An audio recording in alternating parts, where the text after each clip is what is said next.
Welcome to Drive to Survive Season 5, Episode 4, Like Father, Like Son? Question mark? What a very strange title Netflix decided to go with on this one, because this is all about Mick Schumacher. And when you hear the name Schumacher, of course, you think of the legend, the icon, the myth, Mr. Michael Schumacher indeed. Netflix love a bit of Guenther Steiner, don't they? He is box office. That's why every time he shows up on Drive to Survive, he gives you so much in every single episode. His demeanor, his attitude, and yet again, we are still talking HAAS business, but more so, not necessarily from a good point. This is about Mick Schumacher and his struggles since he joined the team. The question surrounding the paddock and surrounding fandom as well as the media is, does Mick have the same characteristics as his dad? And the line and the quote that is used in this episode very, very poignantly is, the Schumacher name is a blessing and a curse. And then you have the polarizing situation where Kevin Magnussen's doing brilliantly in the HAAS. Remember, he's not been in Formula 1 for a year and he comes in and he's earning points for the team. Meanwhile, Mick Schumacher struggling race after race. And not only that, he's costing the team serious money. Every time he's having a crash, it's not just the crash that is the problem. It's the fact that they're costing the team $500,000 each time he seems to be crashing that HAAS. Because it's not small crashes, we're talking big, major problems. And you can hear on the team radio the way that they're speaking to Mick Schumacher, urging him to do well, to keep pushing as if he's not pushing already. And every time they kind of put that pressure on him, that's when he folds. You start to see as well character change from Guenther Steiner. Well, maybe not character change, but his demeanor changing towards Mick Schumacher, where he basically says, like, look, he had a whole year to learn this HAAS car, and now in the second race of a new season, he's already smashed it to pieces, all because Kevin Magnussen is doing very well in the other car. Guenther Steiner is losing his patience very quickly, and it's something that very much shocked me behind the scenes. Then they start showing montages of different races. They go to Monte Carlo. They show other Grand Prix weekends where Mick Schumacher is still crashing that car, and Guenther Steiner really is scathing about him. He's not happy with him whatsoever. And of course, Guenther's got his own boss to worry about, Gene HAAS, the owner of HAAS Formula 1 team. And obviously, he's on the phone to him every single day, every single race day.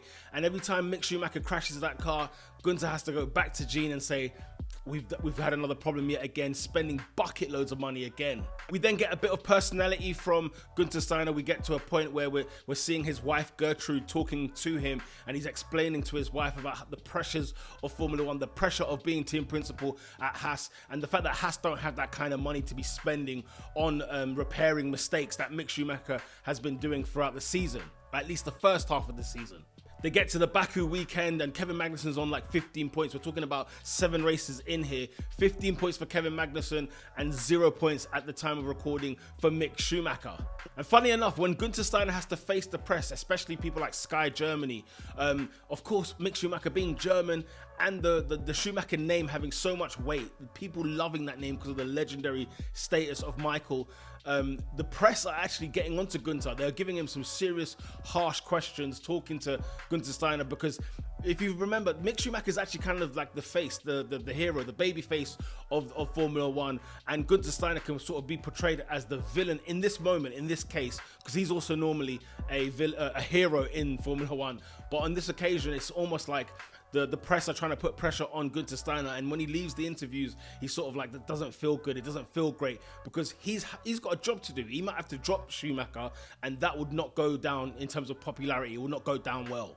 Then in the Baku race, Mick Schumacher seems to sort of play it a bit cautious, a bit more comfortable. He's being a bit too slow. He's not really taking any risks. And I don't blame the guy. He has no confidence whatsoever. He's too slow, to the point where even Max Verstappen, who's winning the race, laps Schumacher in that race. And it kind of just sort of sets that whole feel that at HAAS things are bad, especially on the Schumacher garage. And the thing is, I started to feel sorry for Mick Schumacher. You know, he's down. He's got no confidence whatsoever. When you see him talk, you start to realize, and I like the way Netflix tries to bring the humane side of things with a driver, because you don't really get to see the emotion. You just see them with a helmet on and they're racing their car. But this time around, you get to see Mick Schumacher sort of really down, and sort of the confidence is rock bottom, but he has that kind of spirit to never give up. And we head to Silverstone, and guess what? He has a great race finally, and he gets his first points in Formula 1.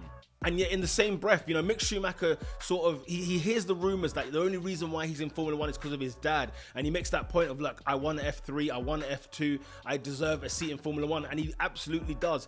It is true that having the Schumacher name, of course, is going to hold some weight, but he has paid his dues. And sadly, before the race started at Silverstone, we could see Guenther Steiner having conversations, starting to think about other drivers to take Mick's place, which is unbelievable. It's actually quite big, because if you decide to go down that road, especially with a driver that polarizing in terms of fan figure, icon, the name, if they were to drop him, it would be absolutely big news. And so, once that sort of conversation started happening, all of a sudden we see Mick Schumacher in the points. More confidence is built. At least he could put all the critics behind him for at least that race weekend.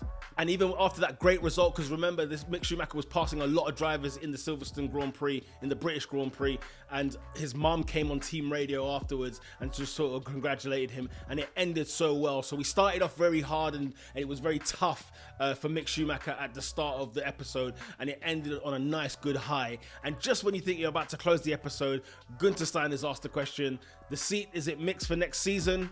And he ends off by saying, it's not Mick's yet. On to episode 5.